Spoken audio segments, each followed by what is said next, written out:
Hi everyone, welcome back to my channel. Welcome to Nina's Chelsea Corner if you're new around here, and welcome to a match review looking at Chelsea 2, Wolves 4. They've done the double over Chelsea this season, a mid-table off, but guess what? Bit of a compliment to say that to Chelsea, considering Wolves absolutely wrecked us at home. In 45 years they hadn't won at Stamford Bridge. Yeah, and Cunha hadn't scored a hat-trick since 2018, I believe. So there you go. What a day for stats. What a day for stats. But yeah, unacceptable performance, unacceptable result. It's twice in a week we've conceded 4 goals. And it's just simply not good enough. We are simply not headed in a good direction. So there's been absolute turmoil across the fan base. Obviously, a lot of people calling for Pochettino to be sacked, and rightfully. I mean, I don't blame anyone who's saying that. There are very good reasons to believe that Pochettino is out of his depth with this job. I had both the pleasure and I guess the unluckiness of experiencing my first home game in the press box at Chelsea yesterday, and again bittersweet because obviously I had to watch that from a place that I was happy to be at, but it was just beyond unacceptable. But I was in the press conference with Pochettino after, and it was a very different experience to see him obviously sat in the seat, like one-on-one, just answering questions, which were, by the way, difficult questions, and I'm sure you would all have seen now. But he looked helpless, and he kind of, for the first time, I saw the vulnerability that I saw in Graham Potter when he was sort of coming to the end of his days at Chelsea last year. So that's not a very good sign. It's not a very good sign because he looks like he's got no power really to change anything from here on. He doesn't really know where to go from. His answer to the question, are the players good enough, is we're not all good enough. Like, none of us are good enough.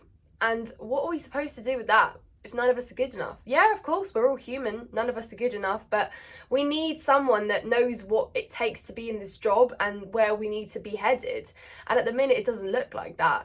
I mean, honestly, like, how do we pick up from here?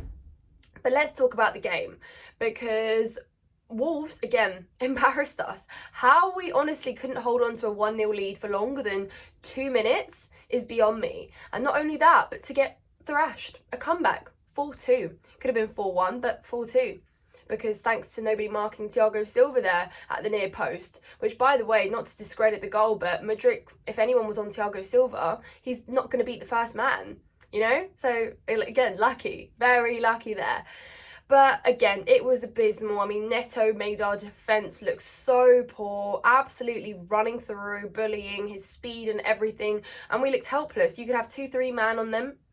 Nothing was going to change. I mean, they absolutely made use of all the counters, all the mistakes that we made, and they could have scored a few more if they wanted to. And again, it's like, where do we go? Last season we held our defence. This season it's been poor finishing, but defensively we've also had some absolutely horrific times in defence. And you look at the likes of Thiago Silva, had obviously a couple deflections come off him. Well, I think one was off him, one was off Disassi. But again, just not good enough. And it just shows that they can't contain such rapid threats. And I keep saying, you know, we've hailed at the fact that we've maybe kept a clean sheet, or perhaps not conceded as many against teams that haven't tested us so much defensively. But you see, when you get the opposite, yeah, you lose the game. You get absolutely embarrassed. And let me tell you guys, Stamford Bridge was not a lively, or it was a lively place. It was not a pleasant place to be in that atmosphere. You had the Wolves fans singing, you know, you are effing shit. And Chelsea were responding with that. Chelsea were responding with that. And it just made you look both ways and say, how did we get here? By the 70th minute, Stamford Bridge was empty, nearly empty. It was half empty. That is how bad. You know, you had Wolves fans singing, is there a fire drill? And we're talking about trying to make Stamford Bridge a fortress again. It's not good enough. And frankly, we should never have really been that happy about winning, what was it, 3-4 home games in a row. No. It's actually, frankly, not good enough. And you know, guys, so today I'm sat here questioning everything. Has there been good moments this season under Pochettino, or has it just been freestyle working out? You know, like freestyling tactics, freestyling moments on the pitch, freestyling individual moments of brilliance. Has Pochettino really improved something? You know, I believe, yes, we've maybe been creating, but that's on individual players again, and it's moments of individual brilliance. Tactically, he's been setting us up at times in ways I cannot justify. You know, let's forget the whole fullback situation. That's just been a problem in its own. But we saw that even when we did have two available fullbacks, they both were ran through like they didn't exist there. Oh dear. I also don't agree with Pochettino playing Nkunku up top. I don't think he's effective there. He gets isolated because Gallagher's not going to create for him. And until when is Pochettino going to accommodate for Gallagher to play every single one and shift everyone around him so he can play in his permanent spot, is what it's turning out to be.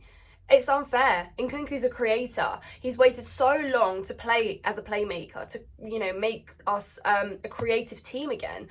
Last season we said, okay, we've got strikers, but no one's creating for them. Okay, when we finally have a fit creator, why is he not there? Same with Palmer. When he was playing Palmer as a false nine, it's no coincidence that Palmer's worst games have been when he has been playing there in that position.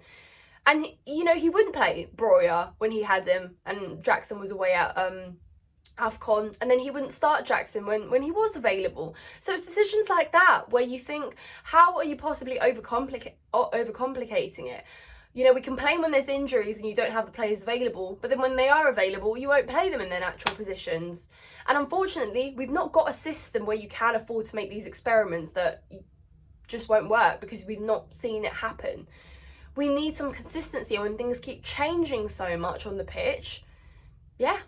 So guys, I don't think there has been many tactics at Chelsea in games. I think we've absolutely freestyled it. And I honestly am now overthinking everything, including our Carabao Cup campaign. A good win against Brighton at home, yes. Made us almost kind of, it was a lift in the fan base at that point in time when we did beat Brighton. But, you know, then we played obviously Blackburn. Yeah, come on, you're going to expect to beat Blackburn. Even that looked a bit difficult, didn't it? But then Newcastle was a terrible performance at home, guys. Let's not take away.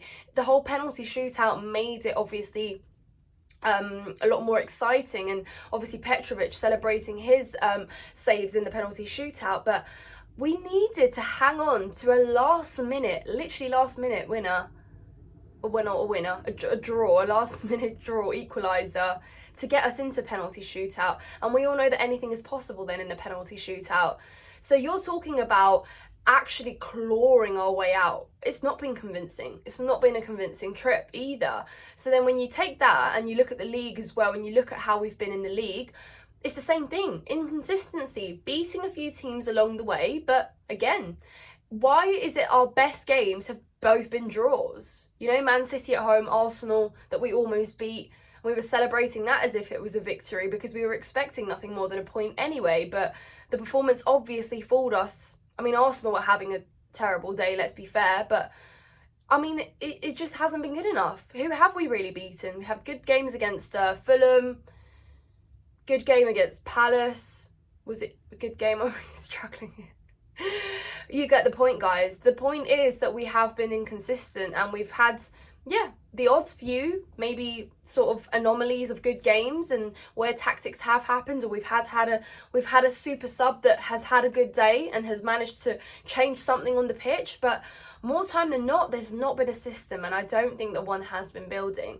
So I do understand the fans that are saying that enough should be enough. I mean, like, Poch isn't building anything here right now, so why should he be trusted till the end of the season? But then here is where I look further above. I've always looked higher above because at the end of the day, you know, the owners coming in trying to clear out the whole of the hierarchy at Chelsea and basically build from a clean slate and start from scratch, basically learning as you go. You know, trial and error is kind of what this process and experiment has been.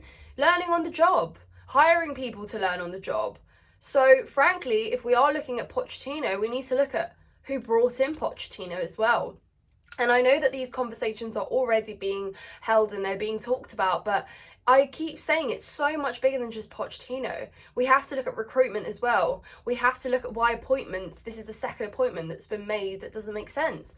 What are the sporting directors doing? You know, surely they're not, they also have blame to take. They're not innocent in this, absolutely not.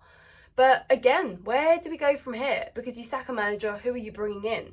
What is your next plan? They didn't really have a plan to sacking Tuchel, didn't have a plan really to sacking Potter. They had to buy time by appointing Frank Lampard as interim till the end of the season and then hiring Pochettino. I mean, I guess they had more time for that one, but clearly it's not working out great. And I get that they want to stray away from the chopping and changing and they want to give a manager time, but I don't think Chelsea get anything out of this season anymore. And frankly, there's only the Carabao Cup that's on the line. And it really could save us. It could mean a good season for Chelsea, believe it or not. But that's not a guarantee. We've got to play Liverpool.